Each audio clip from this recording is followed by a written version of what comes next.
ஏதோ இந்த உலகத்தில் பிறந்தோம் வாழ்ந்தோம் என்று பிறப்பினுடைய நோக்கம் தெரியாமல் வாழக்கூடியவர்களை போன்று வாழ்ந்து செல்லாமல் அல்லாஹ் நம்மை படைத்ததனுடைய நோக்கத்தை விளங்கி நாளை மறுமைக்கான அமல்களை நல்ல முறையில் செய்து நாளை சொர்க்கத்தில் ஜன்னத்தில் ஃபிர்தௌஸை அடைய வேண்டும் என்ற ஒரு எண்ணத்தோடு நாம் நமது வாழ்க்கையில் அதிகமாக அமல்களை செய்யக்கூடியவர்களாக நாம் இருக்க வேண்டும்.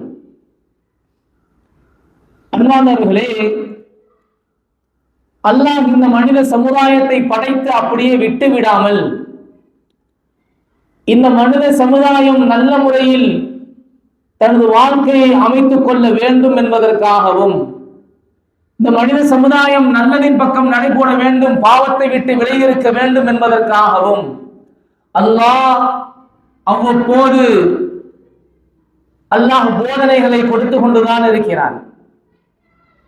குர்ஆனின் மூலியமாகவும் அவனுடைய தூதுவர் முஹம்மது நபி ஸல்லல்லாஹு அலைஹி வஸல்லம் அவர்கள் மூலியமாகவும் அல்லாஹ் ரப்பல் ஆலமீன் ஒரு மனிதன் இந்த உலகத்தில் எப்படி வாழ வேண்டும் என்பதை அல்லாஹ் தனது குர்ஆனிலும் தனது தூதர் மூலியமாகவும் நமக்கு மிக அழகான முறையில் நமக்கு எடுத்து சொல்லியிருக்கிறான். அன்பார்ந்த சொந்தங்களே, உறவுகளே, சகோதரிகளே, யார் ஒருவன் அந்த போதனைகளை எடுத்து தனது வாழ்க்கையில் நடத்துவானோ, யார் அந்த போதனைகளை தன்னுடைய வாழ்க்கையில் எடுத்து சரியான முறையில் அதை பின்பற்றுவானோ, அவனுடைய வாழ்க்கை இந்த உலகத்திலும் சீரும் சிறப்புமாக இருக்கும், நாளை மறுமையிலும் அவன் வெற்றி அடையக்கூடியவனாக இருப்பான். ஆனால் யார் ஒருவன் அல்லாஹ்வுடைய போதனையை விட்டு புறக்கணித்து வாழ்வானோ, யார் ஒருவன் அல்லாஹ்வுடைய போதனையை காதில் கேட்காமல் தன்னுடைய மனோயிச்சையின் அடிப்படையில் அவன் தன்னுடைய வாழ்க்கை இந்த உலகத்தில் நகர்த்துவானோ, அவனுடைய வாழ்க்கை இந்த உலகத்திலும் நாளை மறுமையிலும் கை சேதத்திற்கு உரியவனாகத்தான் அது அமையும். அல்லாஹ் பாதுகாக்க வேண்டும். அன்பார்ந்த சொந்தங்களே, உறவுகளே, ஒரு மனிதன் இவ்வாறு நடந்து கொள்வதற்கான காரணம் என்ன? நாம் இலகுவாக புரியலாம். இந்த உலகத்தினுடைய வாழ்க்கை நிரந்தரம் அல்ல. இந்த உலகத்தினுடைய வாழ்க்கை என்றைக்காவது ஒரு நாள் அது முற்று பெறக்கூடியதுதான். இந்த உலகத்துடைய வாழ்க்கை நிரந்தரமான வாழ்க்கை அல்ல என்பதை எவன் அவன் உணர்ந்து கொள்வானோ, நான் செய்த எல்லா விதமான விஷயத்திற்கும் காரியத்திற்கும் நாளை மறுமையில் அல்லாஹ்விடத்திலே நாம் பதில் சொல்ல வேண்டும் என்று எவன் விளங்கிக் கொள்வானோ, நான் செய்த பாவத்திற்கும் நான் செய்த நன்மைக்கும் நாளை மறுமையில் எனக்கு கூலி கொடுக்கப்படும், நன்மை செய்யப்பட்டிருந்தால் நாளை மறுமையிலே நான் சொர்க்கத்தை அடைவேன், தீமையிலே நான் மூழ்கி இருந்தால் நாளை மறுமையிலே நான் நரகத்திற்கு போக வேண்டிய சூழ்நிலை வரும் என்று எவன் அதை உணர்ந்து கொண்டிருப்பானோ, அவன் கண்டிப்பான முறையில் இந்த உலக வாழ்க்கையை துச்சமாக கருதி அதிகமாக நன்மை செய்யக்கூடியவனாக இருப்பான். அதை விட்டுவிட்டு நாளை மறுமையை பற்றி கவலைப்படாமல் இந்த உலகத்துடைய வாழ்க்கையில் நிம்மதியாக வாழ வேண்டும், இந்த உலகத்துடைய வாழ்க்கையில் நாம் என்ஜாய் பண்ண வேண்டும், இந்த உலகத்துடைய வாழ்க்கையில் என்னென்ன செய்ய முடியுமோ எல்லாவற்றையும் செய்து முடித்து விட வேண்டும், இந்த உலகம் தான் நமக்கு எல்லாம் என்று உலகத்துடைய மோகத்தில் எவன் வாழ்வானோ அவனுடைய நிலை நாளை மறுமையை மறந்தவனாக, உலகத்தையே அவன் நேசித்தவனாக, உலகத்தை மோகம் கொண்டவனாக வாழ்வான் என்று சொன்னால் அவனுடைய நிலை மோசமானதாகத்தான் இருக்கும். ஆக இந்த உலகத்தில் நாம் நிரந்தரமாக இருக்க போகிறோம் என்ற அந்த எண்ணத்தை போன்று ஒருவன் வாழும் பொழுதுதான் இந்த பிரச்சனை வருது. இந்த உலகத்தில் அவன் நிரந்தரமாக இருக்க போறோங்கிற எண்ணம், அந்த எண்ணத்தை தன் உள்ளத்தில் வைத்திருப்பவனை போன்று பாவம் செய்தால் அதை பற்றி கவனம் இல்லாமல், அனிதம் செய்தால் அதை பற்றி கவனம் இல்லாமல், அட்டுழியம் செய்தால் அதை பற்றி கவனம் இல்லாமல், ஏமாற்றினால் அதை பற்றி கவலை இல்லாமல் இப்படி வாழ்கிறான் என்று சொன்னால் நாளை மறுமையை அவன் மறந்தவனாக வாழக்கூடியவன் தான் இப்படி இருப்பான். மறுமையுடைய சிந்தனை உடையவன், மறுமையை பற்றி யோசிக்கக்கூடியவன், நாளை மறுமையில் நமக்கு நாம் செய்த எல்லா விதமான விஷயத்திற்கும் நமக்கு கண்டிப்பான முறையில் அங்கு கூலி கிடைக்கும் என்று நம்பக்கூடியவன் கண்டிப்பாக தான் செய்யக்கூடிய ஒவ்வொரு விஷயத்தையும் பார்த்து பார்த்து அவன் செய்வான். அன்பான சொந்தங்களை உறவுகளே, ஆக இந்த உலகமானது நிரந்தரம் அல்ல என்பதை குறிப்பதற்காக வேண்டி அல்லாஹ் பல இடங்களில், குர்ஆனில் பல இடங்களில் நாம் உணர்வு பெறுவதற்காக வேண்டி, எப்பா இந்த உலகம் உனக்கு நிரந்தரம் அல்ல, நீ இந்த உலகத்தில் நிரந்தரமாக வாழப்போவன் அல்ல, இந்த உலகம் ஒரு நாள் அழியத்தான் போகிறது, அல்லாஹ்தான் நிலைத்திருப்பவன், அவன்தான் நிலைத்திருக்கக்கூடிய ஒருவன், மற்றது எல்லாம் அழியக்கூடியதுதான் என்பதை உணர்த்தும் வண்ணமாக இந்த மனித சமுதாயத்திற்கு அல்லாஹ் குர்ஆனிலே பல இடங்களில் அல்லாஹ் சொல்லிக் கொண்டே வருவான். உதாரணத்திற்கு அல்லாஹ் ரப்பூல் ஆலமீன் 55வது அத்தியாயத்தினுடைய 26வது வசனத்தில் அல்லாஹ் பதிவு செய்வான், குல்லு மன் அலைஹா ஃபான்.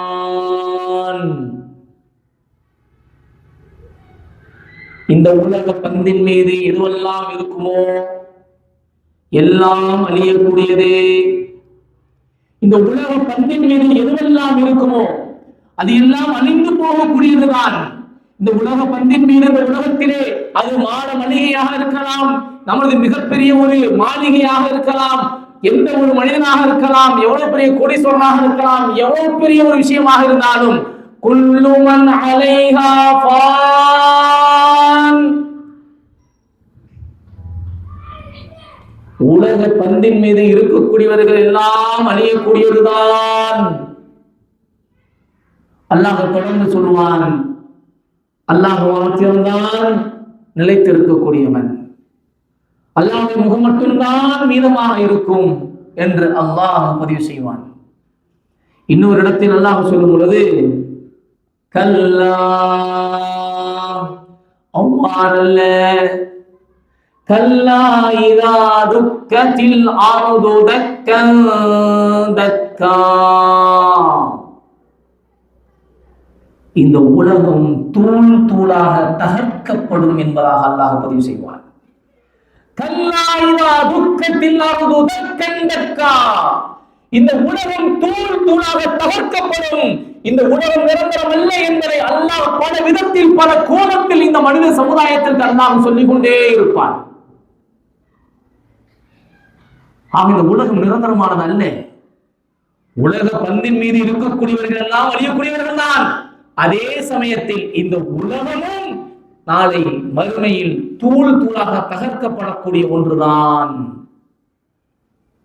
இந்த உலகமே அழிய போகிறது என்று சொன்னால் நாம் மாத்திரம் எங்க உயிரோடு இருக்க போகிறோமா என்ன?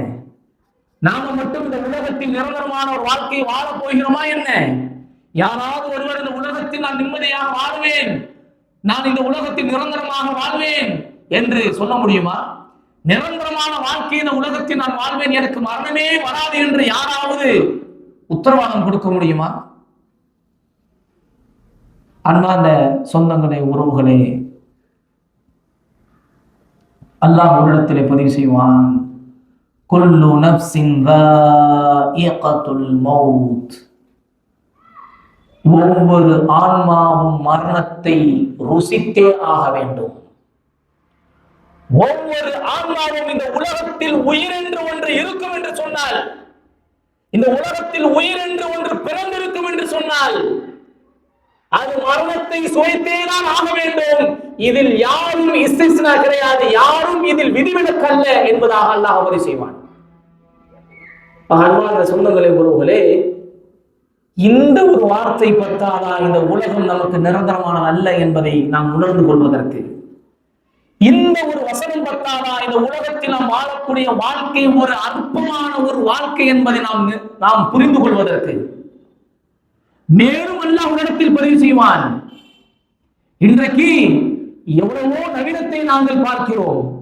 மனிதன் வாழ்வதற்காக வேண்டி பல மிஷின்களை தனது உடலுக்குள் பொருத்திக் கொண்டு அவன் வாழ்வதற்காக பல கோடிகளை, பல லட்சங்களை அவன் செலவழிக்கக்கூடியவனாக இருக்கிறான். பல கோடிகளை, பல லட்சங்களை நாம் செலவழித்தால் மாத்திரம் இத்தனை வருஷம் நீங்க உயிரோட இருப்பீங்கன்னு யாராவது கேரண்டி கொடுக்க முடியுமா? நம்ம கையில இருக்கக்கூடிய மொபைல் போன், நாம் வீட்டில் பயன்படுத்தக்கூடிய ஏதோ எலக்ட்ரானிக் பொருட்கள் ஏதாச்சும் வச்சிருப்போம். அல்லது ஏதோ ஒரு பொருள் எக்ஸ்பிரி டேட் கூட இருக்கும். அதே மாதிரி ஒரு 10 கோடி ரூபாய்க்கு உடல்ல ஒருத்தர் ஒரு மிஷினை என்ன செய்யறாரு, நவீன ஒரு மிஷினை தன்னுடைய உடல்ல பொருத்துறார். அந்த பொருத்தக்கூடிய டாக்டர் பல கோடிகள் மதிப்புள்ள இந்த பொருளை நான் உங்கள் உடம்புல நான் பொருத்துறேன், நீங்க ஒன்னும் ஒரு 20 வருஷம் நீங்க உயிரோடு இருப்பீங்க, நான் கேரண்டி தரேன். இன்னும் நீங்க 15 வருஷம் 10 வருஷம் உயிரோடு இருப்பீங்க, நான் கேரண்டி தரேன். சொல்ல முடியுமா? பல லட்சம் கோடிகளை நீங்கள் அளித்தாலும் கொடுத்தாலும் அந்த உயிர் எப்பொழுது பிரியும் என்பதை எவராலும் சொல்ல முடியாது. அந்த உயிரை எடுக்கக்கூடிய அதிகாரம் அல்லாஹ்விடத்தில் இருக்கிறது. அந்த உயிரை எடுக்கக்கூடிய அதிகாரம் அல்லாஹ்விடத்தில் இருக்கிறது. அல்லாஹ் எப்பொழுது நாடுகிறானோ, நீங்கள் கோடியை செலவழித்தாலும் அல்லது ஒன்றுமே செலவழிக்காமல் இருந்தாலும் அல்லாஹ் நாடிவிட்டால் அந்த உயிரை அல்லாஹ் கைப்பற்றி விடுவான். இதில் யாரும் இதுவற்றல்ல. எங்க இருந்தாலும் மரணம் வந்துதான், எங்கேயும் ஓடி ஒழிய முடியாது. நமக்கு மரணம் வரத்தான் போகிறது, யாரும் ஓடி ஒழிய முடியாது. அல்லாஹ் சொல்வான், ஐனமா தகூனு யுத்ரீகுமுல் மௌத், நீங்கள் எங்கிருந்து ஓடிலும் மரணம் உங்களை வந்து அடைந்தே தீரும். ஐனமா தகூன், நீங்கள் எங்கிருந்தாலும் மரணம் உங்களை வந்து அடைந்தே தீரும். வலவ் குன்தும் ஃபீ புரூஜின் முஷய்யதா, நீங்கள் உயர்வான கோட்டையில் இருந்தாலும், எவ்வளவு பெரிய இடத்தில் இருந்தாலும், எவ்வளவு பெரிய ஆட்சி அதிகாரத்தில் இருந்தாலும், எவ்வளவு பெரிய ஒரு ஆணாக நான் இருந்தாலும் யாரும் என்னை வந்து சீண்டிவிட முடியாது, யாரும் என்னை தொட்டுவிட முடியாது, காற்று கூட எனது இடத்திற்கு அனுமதி வாங்கித்தான் வர வேண்டும் என்று பேசக்கூடிய அதிகாரத்தினுடைய தோரணையில் இருந்தாலும் மரணத்தை யாராலும் நிறுத்த முடியாது. மரணம் வருவதை யாராலும் நிறுத்த முடியாது, யாராலும் கணிக்கவும் முடியாது. மரணம் வந்துவிட்டால் அதை எங்களால் தள்ளி போடவும் முடியாது. அன்பான இஸ்லாமிய சொந்தங்களை உறவுகளே, மனிதனுடைய முடிவு என்பது உலகத்திற்கு வருவதற்கு முன்பாகவே ஆழவல் அருவாஹ் என்று சொல்லக்கூடிய உயிர்களின் உலகத்திலேயே எழுதப்பட்டு விடுகிறது. உயிர்களுடைய உலகம் ஒன்று இருக்கிறது. அந்த உயிருடைய உலகத்திலேயே அது அவனுடைய முடிவானது எழுதப்பட்டு விடுகிறது. பிறகு அவனுடைய அஜல், அவனுடைய தவணையானது அவன் தாயினுடைய வயற்றில் இருக்கும் பொழுது மீண்டும் அது புதுப்பிக்கப்படுகிறது. இந்த உலகத்தில் அவன் எவ்வளவு காலங்கள் வாழ வேண்டும், என்ன உணவுகள் உண்ண வேண்டும், எப்படிப்பட்ட ஒரு மனிதனாக அவன் இருக்க வேண்டும், எவ்வளவு வயது வரை அவன் வாழ்வான் என்பதெல்லாம் அவனுக்கு அந்த அஜலானது, தவணையானது எழுதி முடிக்கப்படுகிறது. ஆக இதுவெல்லாம் நமக்கு உணர்த்தக்கூடியது என்ன? இந்த உலகம் நமக்கு நிரந்தரமானதல்ல. இந்த உலகத்தில் நாம் போட்டி பொறாமை கொண்டு நமக்கு எதுவும் கிடைக்க போவதல்ல. இந்த உலகத்தில் நாம் நன்மை செய்தால் நாளை மறுமையில் நாம் நன்மையை பெற்றுக் கொள்வோம். இந்த உலகத்தில் நாங்கள் பாவத்தில் மூழ்கி கிடந்தால் பாவத்தை நாங்கள் அதிகமாக செய்யக்கூடியதாக விருப்பம் என்று சொன்னால் அந்த பாவத்திற்கான கூலியை நாங்கள் அடைந்துதான் ஆக வேண்டும். இதில் யாரும் விதிவிலக்கல்ல என்பதை நாம் விளங்கிக் கொள்ள வேண்டும். அன்பானவர்களே, ஒரு ஆன்மாவுக்கான அஜல், அதற்கான முடிவு, தவணை வந்துவிட்டது என்று சொன்னால் அல்லாஹ் ஒரு காலம் அதை பிற்படுத்த மாட்டான். அல்லாஹ் அதை பிற்படுத்த மாட்டான். அல்லாஹ் சொல்வான், وَلَنْ يُؤَخِّرَ اللَّهُ نَفْسًا إِذَا جَاءَ أَجَلُهَا. எந்த ஒரு ஆன்மாவையும் அல்லாஹ் பிற்படுத்த மாட்டான். அந்த ஆன்மாவுக்கான தவணை வந்துவிட்டால் அல்லாஹ் அந்த ஆன்மாவிற்கான அந்த தவணையை பிற்படுத்த மாட்டான். இன்னொரு இடத்தில் அல்லாஹ் சொல்லும் பொழுது, وَلِكُلِّ أُمَّةٍ, ஒவ்வொரு சமுதாயத்திற்கும் அஜலும், ஒரு தவணை இருக்கிறது. ஒவ்வொரு சமுதாயத்திற்கும் ஒரு தவணை இருக்கிறது. فَإِذَا جَاءَ أَجَلُهُمْ, அவர்களுடைய தவணை வந்துவிட்டது என்று சொன்னால் லா யஸ்தகிரூன ஸாஅத்தன் வலா யஸ்தக்திமூன், ஒரு நிமிடம் கூட முந்தவும் முந்தாது, பிந்தவும் பிந்தாது. அந்த ஆன்மாவானது கைப்பற்றப்படும். அன்பான சொந்தங்களின் உறவுகளே, அந்த ஆன்மாவுக்கான முடிவானது, தவணையானது எப்படி வேண்டுமானாலும் வரலாம், எங்கு வேண்டுமானாலும் வரலாம். இந்த உலகத்தில் நாம் வாழக்கூடிய வயது என்பது சொற்பமான வயதுதான், சொற்பமான காலம்தான். அந்த சொற்பமான காலத்திலும் கூட நன்மையின் பக்கம் விரையாமல், அந்த சொற்பமான காலத்திலும் கூட நன்மையை செய்யாமல், அடுத்தவர்களுக்கு தொந்தரவு கொடுக்காமல் நம்மளால் இருக்க முடியவில்லை என்று சொன்னால், நாம் உண்மையில் எதை நோக்கி நாம் பயணம் செய்து கொண்டிருக்கிறோம்? குறுகிய காலம்தான் நாம் வாழக்கூடியதாக இருக்கிறோம். முன் வாழ்ந்த சமூகங்கள் 100, 200, 500, 600, 1000 என்று வாழ்ந்த சமூகம் எல்லாம் கடந்து சென்று விட்டது. இன்றைக்கு நம்முடைய வயது என்பது, அல்லாஹ்வுடைய தூதர் ஸல்லல்லாஹு அலைஹி வஸல்லம் அவர்கள் சொன்னார்கள், அஅமாரு உம்மத்தி, எனது சமுதாயத்துடைய வயது என்பது எவ்வளவு தெரியுமா? மா பைன 60 இல 70, 60க்கும் 70க்கும் இடைப்பட்ட காலம்தான் எனது சமுதாயத்துடைய வயது என்பதாக அல்லாஹ்வுடைய தூதர் ஸல்லல்லாஹு அலைஹி வஸல்லம் அவர்கள் சொன்னார்கள். 60க்கும் 70க்கும் இடைப்பட்ட காலம் என்று சொன்னா, அப்போ 80 வயதுல 90 வயதெல்லாம் வாழ்றாங்களே, அப்ப இந்த ஹதீஸுக்கும் இதுக்கும் முரண்படுதா? அப்படி அல்ல. இந்த ஹதீஸை நாம் விளங்க வேண்டும். இதற்கான ஹதீஸ் துறை அறிஞர்கள் சொல்லும் பொழுது, பெரும்பாலான மரணங்கள், நமது சமுதாயத்தில் நிகழக்கூடிய பெரும்பாலான மரணங்கள் 60க்கும் 70க்கும் இடைப்பட்ட காலத்தில் தான் நிகழ்கிறது என்பதை இது குறிக்கிறது என்று சொல்றாங்க. உண்மைதான். சிந்தனை செஞ்சு பாருங்க.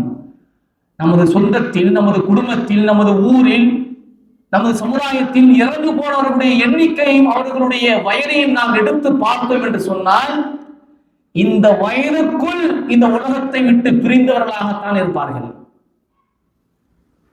அதிகமான மரணம் இந்த வயதுக்குள் தான் நிகழ்கிறது. அன்பானவர்களே, நம்முடைய மரணம் எப்பொழுது எப்படி நிகழும் என்று நமக்கு தெரியாது. அதற்கு முன்னால் நன்மைகளை செய்யக்கூடியவர்களாக, நன்மையின் பக்கம் விரையக்கூடியவர்களாக, பாவத்தை விட்டு விலகக்கூடியவர்களாக, அல்லாஹ்வின் பக்கம் மீளக்கூடியவர்களாக நாம் ஆக வேண்டும். அன்பானவர்களே, எவ்வளவு திடீர் மரணங்கள் இன்றைய காலகட்டத்தில் நாம் பார்க்கிறோம். எவ்வளவு திடீர் மரணங்கள், எவ்வளவு திடீர் மரணங்களை இன்றைய காலகட்டத்தில் நாம் பார்த்து வருகிறோம். நாம் எல்லோரும் பார்த்திருப்போம். ஆனால் அந்த திடீர் மரணம் நமக்கு என்ன படிப்பினை தருகிறது, அதை பார்த்து நாம் விளங்கி இருக்கிறோம் என்றைக்கே நாம் சிந்தனை செய்து பார்த்திருப்போமா? அல்லாஹ்வுடைய தூதர் ஸல்லல்லாஹு அலைஹி வஸல்லம் அவர்கள் சொன்னார்கள், இன்ன மின் அமராத்தி ஸாஅ,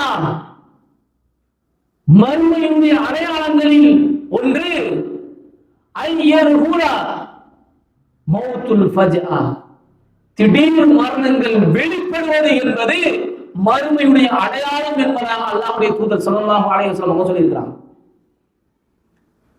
அன்பான சொந்தங்களே, உறவுகளே, திடீர் மரணம் நமக்கு கண்ணுக்கு முன்னால் நிகழ்கிறது, நாம் பார்க்கிறோம், அதை கேள்விப்படுகிறோம் என்று சொன்னால், மறுமை இன்னும் நம்மை நெருங்கி வந்து கொண்டே இருக்கிறது, மிகவும் அருகாமையில் இருக்கிறது என்பதை நாம் விளங்கிக் கொள்ள வேண்டும். நன்மையில் எவ்வளவு முந்தி செல்ல வேண்டுமோ அந்த அளவுக்கு முந்தி செல்லக்கூடியவர்களாக இருக்க வேண்டும். பாவத்தை விட்டு எவ்வளவு விலக வேண்டுமோ அந்த அளவுக்கு விலகக்கூடியவர்களாக இருக்க வேண்டும்.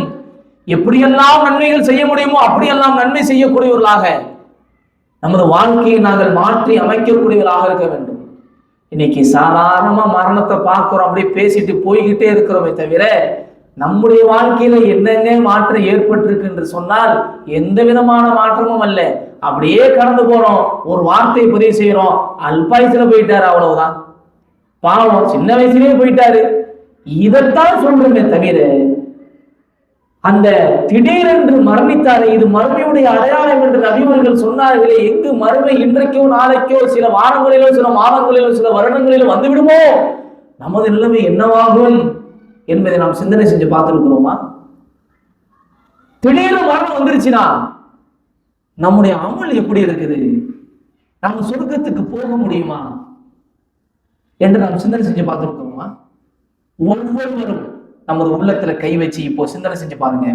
இப்போ அல்லாஹ் எனக்கு மரணத்தை கொடுத்தால், இந்த நிமிடம் எனக்கு அல்லாஹ் மரணத்தை ஏற்படுத்தினால் எனது நிலைமை என்னவாகும்? நான் சொர்க்கத்திற்கு தகுதியானவனாக நான் இருப்பேனா? அந்த அளவுக்கு நன்மைகளை எனது வாழ்க்கையில் நான் செய்திருக்கிறேனா? நன்மைகள் பக்கம் நடைபோட்டுக் கொண்டிருக்கிறேனா? நான் அடுத்தவர்களை ஏசாமல் அவருடைய உள்ளங்கள் கோணாமல் நான் நடந்திருக்கிறேனா? என் நாவினால் மக்கள் நிம்மதிப்பட்டு இருக்கிறார்களா? அல்லது என் நாவினால் அடுத்தவர்கள் துன்பப்பட்டு இருக்கிறார்களா? என்னை பார்த்தால் மக்கள் மகிழ்ச்சி அடைகிறார்களா? அல்லது என்னை பார்த்தால் வெறுப்புக்கு அவர்கள் உள்ளாகிறார்களா? நான் எந்த அளவுக்கு நல்ல மனிதனாக வாழ்ந்திருக்கிறேன்? நாம் சிந்தனை செய்து பார்த்தால், நான் இப்பொழுது நாம் மரணித்தால் நமக்கு சொர்க்கம் கிடைக்கும் என்று நாம் சொல்ல முடியுமா? ஒவ்வொருவரும் தனிப்பட்ட முறையில் இங்கு இருக்கக்கூடிய சகோதரிகள், மாணவிகள், பெற்றோர்கள் கொஞ்சம் கண்ணை மூடி சிந்தனை செஞ்சு பாருங்க. இப்போ எனக்கு அல்லாஹ் மரணத்தை கொடுத்தா என்னுடைய நிலைமை என்னங்க ஆகும்? இமாம் அரிஃபி அவங்க பதிவு செய்வார்கள், நிஹாயத்துல் ஆலம் என்ற புத்தகத்தில், அதாவது உலக முடிவு என்ற அந்த புத்தகத்துடைய பெயர். அதுல இமாம் அவங்க அழகான ஒரு செய்தியை சொல்லுவாங்க.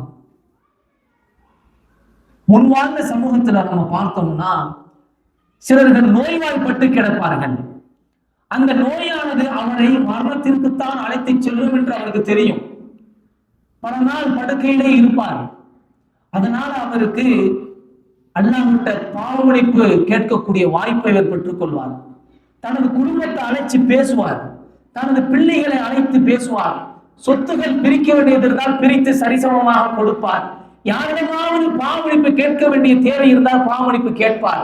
மக்களை பொதுவாக அழைத்து, நான் உங்கள்கிட்ட ஏதாச்சும் நான் தப்பா நடந்திருந்தாலும் என்னை மன்னிச்சுக்கிடுங்க, எனது பாவத்தை மன்னிச்சிடுங்க, நாளைக்கு மறுமையில என்னை வந்து பிடிச்சிடாதீங்க என்று அவர் கேட்பார். அவருக்கு ஒரு வாய்ப்பு கிடைக்கும். அவர் அதிகமாக மரணத்தை அவர் எதிர்பார்த்து லா இலாஹ இல்லல்லாஹ் சொல்லிக்கொண்டே இருப்பார். அந்த நிலையிலேயே அவர் மரணித்து விடுவார். அவருக்கான ஒரு பாக்கியம் கிடைக்கும். ஆனா இந்த திடீர் மரணம் என்று ஒன்று ஏற்பட்டால் அவர் யாரிடமாவது பாவமன்னிப்பு கேட்கக்கூடிய வாய்ப்பை அவர் பெற்றுக் கொள்வாரா? திடீர் மரணம் ஏற்பட்டால் அவர் தனது குடும்பத்தை அரவணைத்து வாழ்வதற்கான வாய்ப்பை பெற்றுக் கொள்வாரா?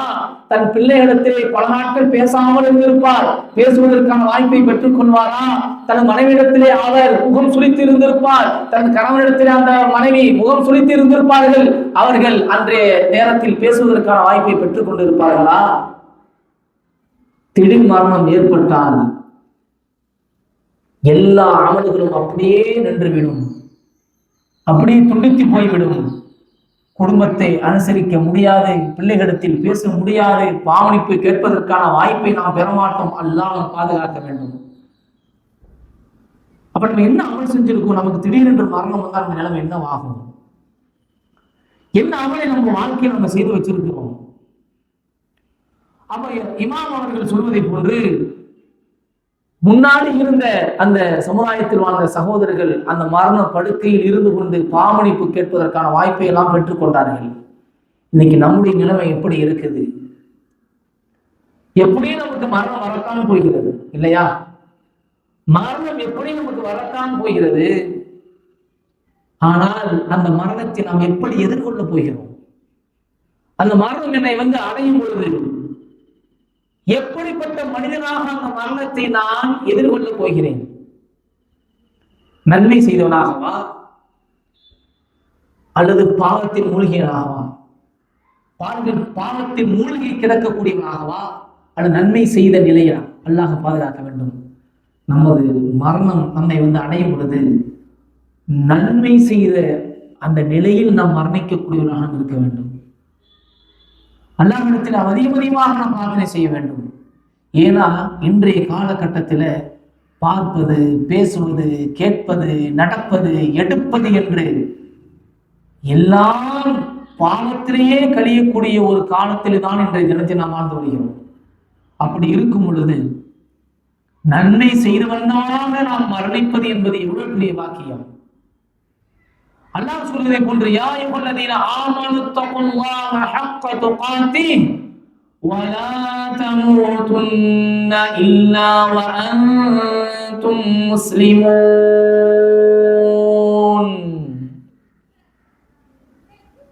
ஓ ஈமான் கொண்டவர்களே, நீங்கள் மரணித்தால் முஸ்லிம் அல்லாமல் நீங்கள் மரணித்து விட வேண்டாம். நீங்கள் முஸ்லிமாக அல்லாஹ்வுக்கு கட்டுப்பட்டவர்களாக அவனுடைய கடமைகளை நிறைவேற்றக்கூடியவர்களாக பாவ முயற்சி பெற்றவர்களாக நன்மையின் பக்கம் நடை போட்டவர்களாக நாம் மரணிக்க வேண்டும். அல்லாஹ் இடத்தில் பதிவு செய்வான், யா அய்யுஹல்லதீன ஆமனூ உதுகுலூ ஃபீ சில்மி காஃபா. ஈமான் கொண்டவர்களே, இஸ்லாத்தில் முழுமையாக நீங்கள் நுழைந்து விடுங்கள்.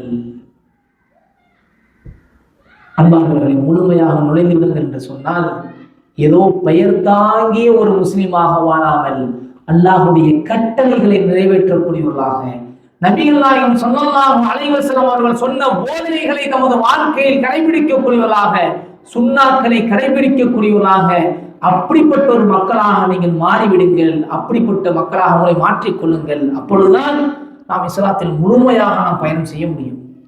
அல்லாஹ் சொல்வான், வலா தத்தபிஉ குதுவாத்திஷ் ஷைத்தான். நீங்கள் ஷைத்தானுடைய அடிச்சுவடை நீங்கள் பின்பற்ற வேண்டாம். ஷைத்தானுடைய சுவடுகளை நீங்கள் அடிச்சுவடை நீங்கள் பின்பற்ற வேண்டாம். ஏன் என்று சொன்னால், இன்னஹு லகும் அதுவ்வுன் முபீன். அவர்களுக்கு பகிரங்கமான எதிரியாக இருக்கிறான். ஆம், ஷைத்தான் நம்மளை வழிகெடுக்கத்தான் அவன் ஆடுகிறான். சொர்க்கத்தை விட்டு நம்மளை அப்புறப்படுத்துவதற்கு, பாரமுகமாக ஆக்குவதற்கு அவன் வேலை பார்த்துக் கொண்டிருக்கிறான்.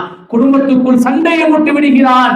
மரணத்தை மறந்து இந்த உலகத்துடைய மோகத்தில் நாம் நடைபெறுவதற்கு அவன் ஆசை வார்த்தைகளை காட்டிக் கொண்டிருக்கிறான்.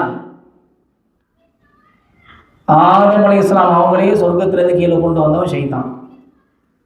நாமெல்லாம் ஏமாத்தணும். மனோ இச்சையை பின்பற்றக்கூடியவர்களாக நம்மளை தூண்டி விட்டு கொண்டிருக்கிறான். நாமும் அவனுடைய பேச்சுக்கு ஏற்ற மாதிரி ஆட்டம் போட்டுக்கிட்டு இருக்கிறோம். அல்லாஹ் பாதுகாக்கணும். இன்னைக்கு எந்த அளவுக்கு நம்முடைய பேணுதல் இருக்குது அன்பானவர்களே. இந்த மரணம் என்ற அந்த ஒரு தலைப்பை நாம் எடுத்து திடீர் மரணங்கள் வரக்கூடிய அந்த சூழ்நிலையில் நான் சிக்கிக்கொண்டால் என்னவாகும் என்ற நிலைமையை நாம் சிந்தனை செய்து பார்த்தால் நம்முடைய எல்லா அமல்களையும் சரி செய்வதற்கான ஒரு வாய்ப்பை நாம் பெற்றுக்கொள்ளலாம். அது முருக்காவுடைய விஷயமாக இருக்கலாம், அலங்காரத்துடைய விஷயமாக இருக்கலாம், அந்நிய ஆணிடத்திலே பேசக்கூடிய விஷயமாக இருக்கலாம். இப்படி எதெல்லாம் மார்க்கம் நல்ல முறையில் செய்ய வேண்டும் என்று வழிகாட்டி தீமையை விட்டு விலகியிருக்க வேண்டும் என்று நமக்கு கற்றுத்தந்ததோ அதையெல்லாம் நாம் சரியான முறையில் செய்வதற்கான வாய்ப்பை நாம் பெற்றுக்கொள்ளலாம். நமது ஆடையில் நாம் ஒழுங்கை நாம் கடைபிடிப்போம். நாம் அணியக்கூடிய பர்தாவில், புர்காவில் நல்ல ஒரு விஷயத்தை நாம் கடைபிடிப்போம். காரணம், நாம் மரணத்தை சுவைக்கும் பொழுது அல்லாஹ்வுடைய தூதர் எப்படி என்னை ஆடையிலே சொன்னார்களோ அதே போன்ற ஆடையில் நாம் மரணிக்க வேண்டும் என்பதற்காக. அல்லாஹ்வுடைய தூதர் காட்டித்தராத செயல்களை செய்து நான் மரணிக்கக்கூடிய சூழ்நிலை விட்டு நாம் பாதுகாப்பு பெற வேண்டும் என்பதற்காக. அன்பான இஸ்லாமிய சொந்தங்களே, உறவுகளே, திடீர் மரணங்கள் இன்றைய காலகட்டத்தில் இப்பொழுது சமீபமாக நிறைய மரணங்களை நாம் பார்த்திருக்கிறோம். நீங்க கேள்விப்பட்டிருப்பீங்க. எல்லோரும் மீடியாக்கள் யூஸ் பண்ற ஆட்கள் தான். எல்லோரும் வாட்ஸ்அப் மூலியமாக, யூடியூப் மூலியமாக, சோசியல் மீடியாக்களை நாம் பயன்படுத்தி பார்த்துதான் வருகிறோம். சமீபத்தில் ஒரு ஆலிம், அவருடைய மச்சின சின்ன வயது 21 ஜுசு மனனம் செய்த, நமது பக்கத்தில் இருக்கக்கூடிய காரைக்காலில் படித்து வந்த அந்த சிறுவர், அவருடைய மச்சினர் சித்திக் ஃபிர்தௌசி என்று சொல்லக்கூடிய ஒரு ஆலிம் வேலை வாய்ப்புக்காக வேண்டி காரைக்காலுக்கு வந்துட்டு திரும்ப போகும் பொழுது தன்னுடைய மச்சியனான அந்த சிறுவர் 21 ஜுசுவை மனனம் செய்த அந்த சிறுவரையும் அழைத்து சென்று போனார். போகக்கூடிய வழியில கார் ஆக்சிடென்ட் ஆகி அந்த ஆலிம் மரணத்தை சுவைக்கிறார். கல்யாணமாகி வெறும் 5 மாசம்தான் ஆகுது. அவங்களுடைய மனைவி 2 மாதம் கர்ப்பிணியாக இருக்கிறாங்க. அவருக்கு வயசு 25க்குள்ளதான், 22 23 வயசு. அந்த சின்ன பிள்ளை குர்ஆனை ஓதி மனனம் செய்து கொண்டிருந்த 21 வயது வாலிபன் அவன் நினைத்து பார்த்திருப்பானா? வீடு திரும்ப மாட்டோம் என்று அவன் நினைத்து பார்த்திருப்பானா? வேலைக்காக வந்துட்டு திரும்பி இந்த ஆலிம் கர்ப்பிணியாக இருக்கக்கூடிய எனது மனைவியுடைய முகத்தை பார்க்கலாம் என்ற ஆசையாக திரும்பி அந்த நேரத்தில் எனது மனைவியுடைய முகத்தை இனி பார்க்க மாட்டோம் என்று அவர் எண்ணி பார்த்திருப்பாரா? எனது கணவர் என்னை அழைத்து செல்ல வருவார் என்ற ஏக்கத்தோடு காத்து கொண்டிருந்த அந்த கர்ப்பிணி பெண்ணினுடைய கனவு கிடைக்கப்பட்டதே. அந்த பெண்மணி எதிர்பார்த்திருப்பார்களா? அந்த குடும்பத்தினுடைய எதிர்பார்த்திருப்பார்களா? யாருதான் எதிர்பார்த்திருப்பார்கள்? ஆனால் அவர்களுக்கு வந்த செய்தி, உங்கள் கணவன், உங்களுடைய மருமகன் மரணித்து விட்டார், அத்துடன் உங்களுடைய மகன், சின்ன மகனும் இறந்து விட்டான், அந்த பெண்மணிக்கு உங்களுடைய சிறிய அந்த சகோதரனும் மரணித்து விட்டான் என்ற செய்திதான் அவர்களுக்கு மீண்டும் எட்டியது.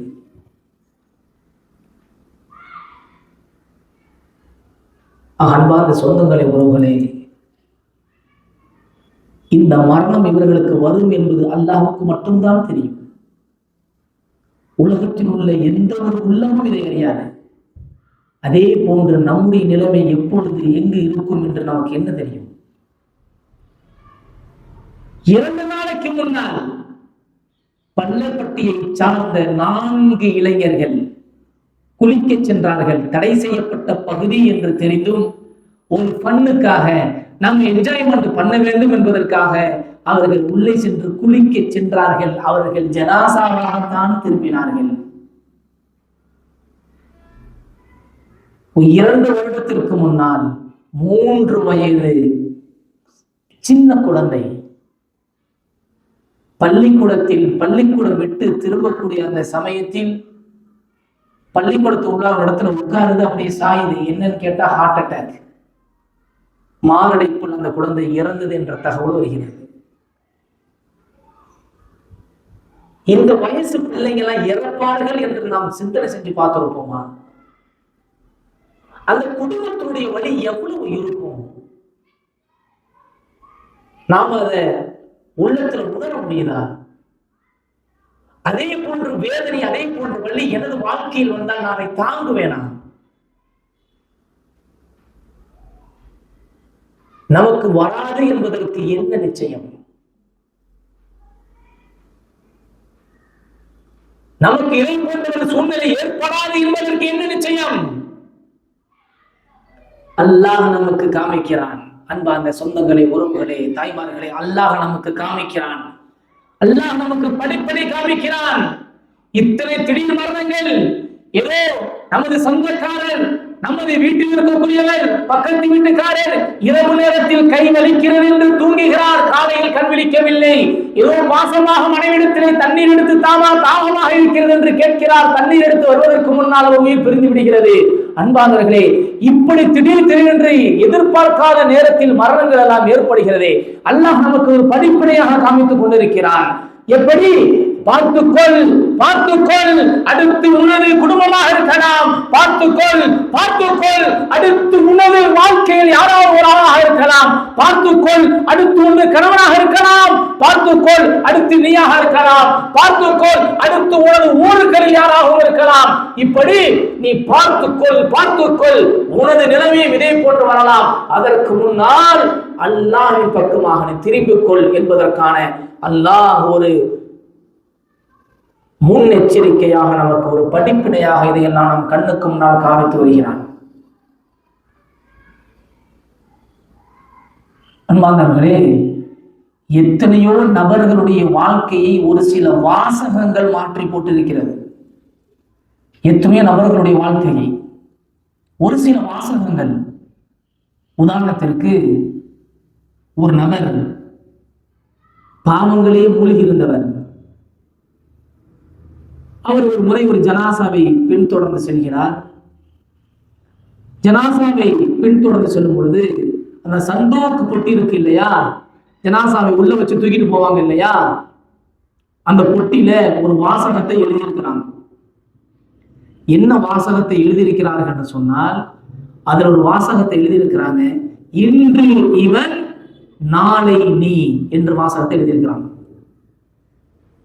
இன்று இவன் நாளை நீ. உண்மைதான். இன்றைக்கு என்னோடு பேசிய பழகிய ஒரு சகோதரன் இன்றைய தினத்தில் பிணமாக ஜனாசாவாக தூக்கி செல்லப்படுகிறான். நாளைய தினம் அல்லாஹ்வுடைய நாட்டத்தின் அடிப்படையில் மரணம் என்னை வந்து சம்பவித்தால், நாளைய தினம் இதே பொட்டியில் நானும் ஒரு ஜனாசாவாக நான் சுமந்து செல்லப்படுவேன் என்ற அந்த வார்த்தையை உணர்ந்தவன் தனது வாழ்க்கையை மாற்றி அமைப்பான். அன்பான இஸ்லாமிய சொந்தங்களை உறவுகளே, இதில் நாம் விளங்க வேண்டும். மரணம் என்பது எப்போது வேண்டுமானாலும் எந்த சமயத்தும் வேண்டுமானாலும் நமக்கு வரலாம். அதற்கு முன்னால் நாம் அறிவாளிகளாக நாம் செயல்பட வேண்டும். புத்திசாலி என்பவர் எப்பொழுதும் விழித்துக் கொண்டிருப்பார். மரணத்திற்கும் அந்த அவருடைய மரணத்திற்கும் இறைவனின் சந்திப்பிற்கும் தயாரான நிலையில் இருப்பார். தன்னுடைய இறைவனை சந்திக்க போகிறோம் என்ற அந்த எண்ணத்தில் அவர் எப்பொழுதும் விழிப்புணர்வோடு விழித்துக் கொண்டு அமல்கள் செய்து கொண்டிருப்பார். அவர்தான் புத்திசாலி. எப்பொழுதும் கண்விழித்தவாறுனா உண்மை கண்ணை திறந்து வச்சுட்டு இருக்கிறது இல்லை. மரணம் எப்ப வேண்டுமானாலும் அவர் வந்துடும் அப்படிங்கிற அடிப்படையில அவர் பாவங்களை விட்டு விலகி நாளை நமக்கு மரணம் வந்து விட்டால் நாளை மறுமையில் நாம் என்ன நிலைமையாகுவோம் அதற்கான தயாரிப்பில் ஈடுபட்டுக் கொண்டிருப்பார்.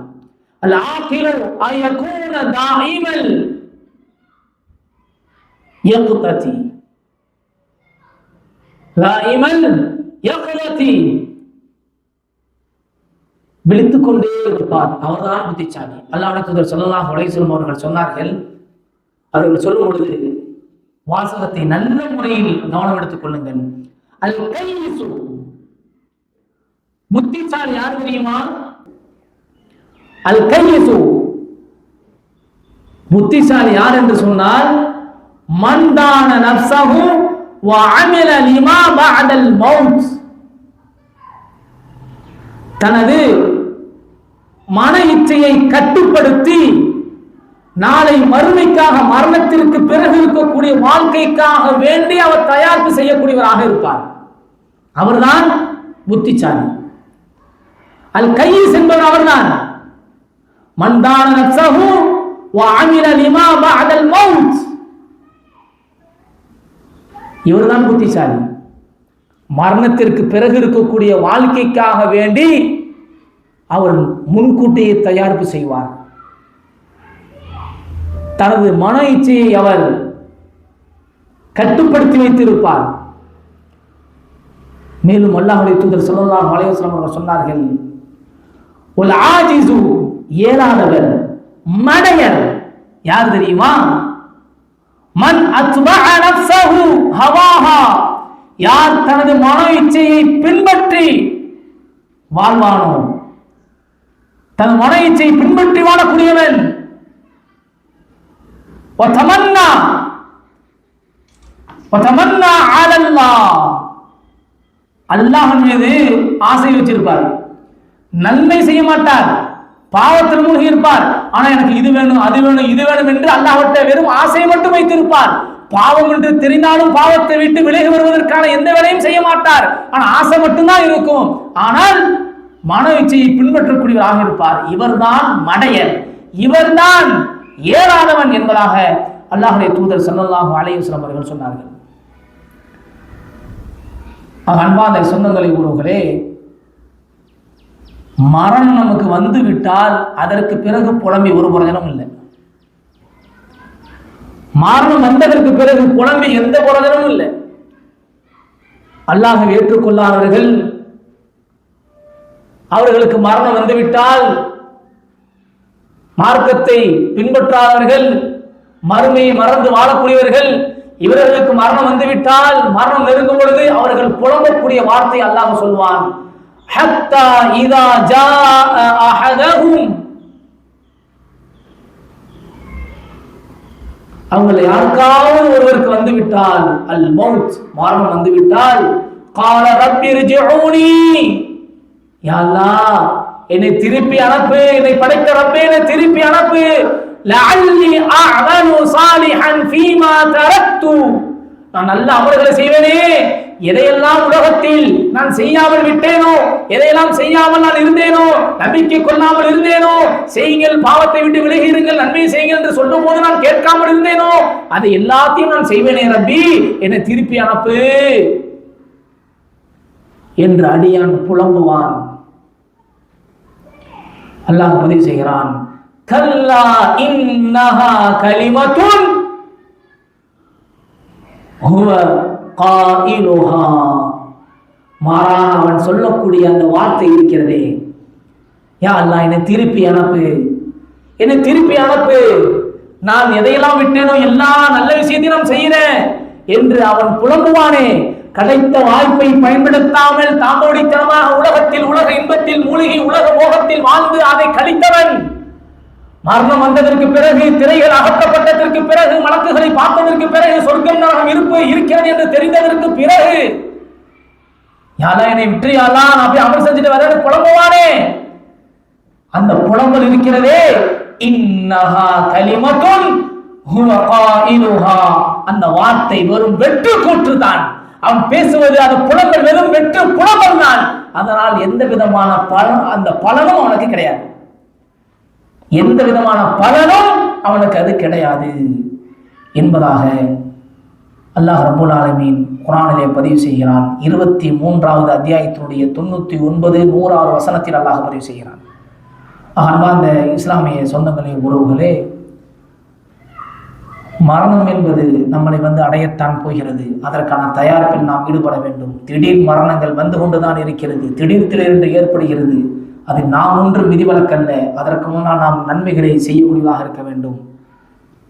அல்லாஹ்வுடைய தூதர் ஸல்லல்லாஹு அலைஹி வஸல்லம் சொன்னார்கள், அக்ஸிரூ ذிக்ரா ஹாதிமில் லذாத் யானி அல் மௌத், உங்கள் ஆசைகளை எல்லாம் தகர்த்தெறியக்கூடிய மரணத்தை நீங்கள் அதிகமாக நினைவு கூறுங்கள் என்று சொன்னார்கள்.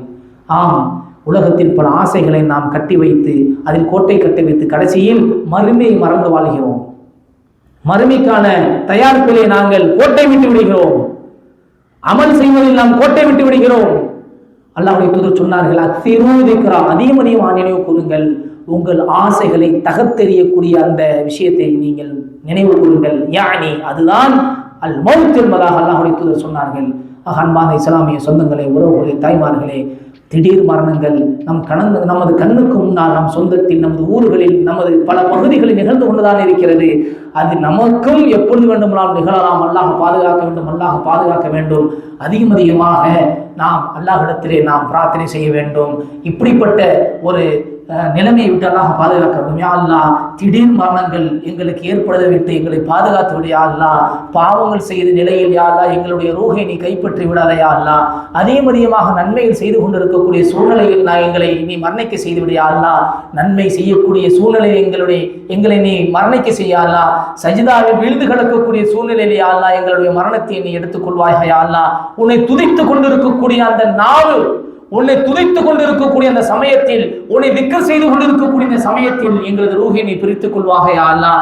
நாங்கள் பாவம் செய்யக்கூடிய நிலையிலோ பாவத்தை நாங்கள் பார்க்கக்கூடிய நிலையிலோ, பாவத்தை செய்யக்கூடிய நிலையிலோ, பாவத்தை மற்றவர்களுக்கு நாங்கள் கற்றுக் கொடுக்கக்கூடிய நிலையிலோ எங்களுடைய ரூஹை நீ எடுத்து விடாத யா அல்லாஹ். திடீர் மரணத்தை விட்டு எங்களை பாதுகார் யா அல்லாஹ். நன்மை செய்தவர்களாக, நன்மையின் பக்கம் நடைபோட்டவர்களாக, நன்மையின் பக்கம் எங்கள் வாழ்க்கையை நகர்த்தியவர்களாக, அடுத்தவர்களுக்கு நன்மையை சொல்லிக் கொடுக்கக்கூடியவர்களாக, நல்ல விஷயத்தை பார்க்கக்கூடிய நிலையில், நல்லதை செய்யக்கூடிய நிலையில், உன்னை துதித்துக் கொண்டிருக்கக்கூடிய நிலையில், உன்னை நாங்கள் வணங்கி கொண்டிருக்கக்கூடிய நிலையில், பாவங்கள் எங்கள் உள்ளத்தில் இல்லாத நிலையில், நன்மையை நாங்கள் சிந்திக்கக்கூடிய நிலையில், நன்மையை செய்து கொண்டிருக்கக்கூடிய நிலையில் யா அல்லாஹ் எங்களுடைய ரூஹை நீ கைப்பற்றுவாயாக என்று நாம் அதிகமாக பிரார்த்தனை செய்வோம். அப்படிப்பட்ட ஒரு நல்ல மக்களாக, நல்ல அடியார்களாக அல்லாஹ் ரப்பல் ஆலமீன் உங்களை என்னை மாக்கவர்களை வேண்டும் என்று நான் பிரார்த்தனை செய்தவனாய் நான் இந்த உரையை நான் நிறைவு செய்கிறேன். ஹாதா மா இந்தி வ இல்மு இந்தல்லாஹ் வ குலி கௌலி ஹாதா அஸ்தக்ஃபிருல்லாஹி வ லக்கும் அஸ்தக்ஃபிரு அன்னி வ அன்கும். அஸ்ஸலாமு அலைக்கும் வ ரஹ்மத்துல்லாஹி வ பரகாத்துஹு.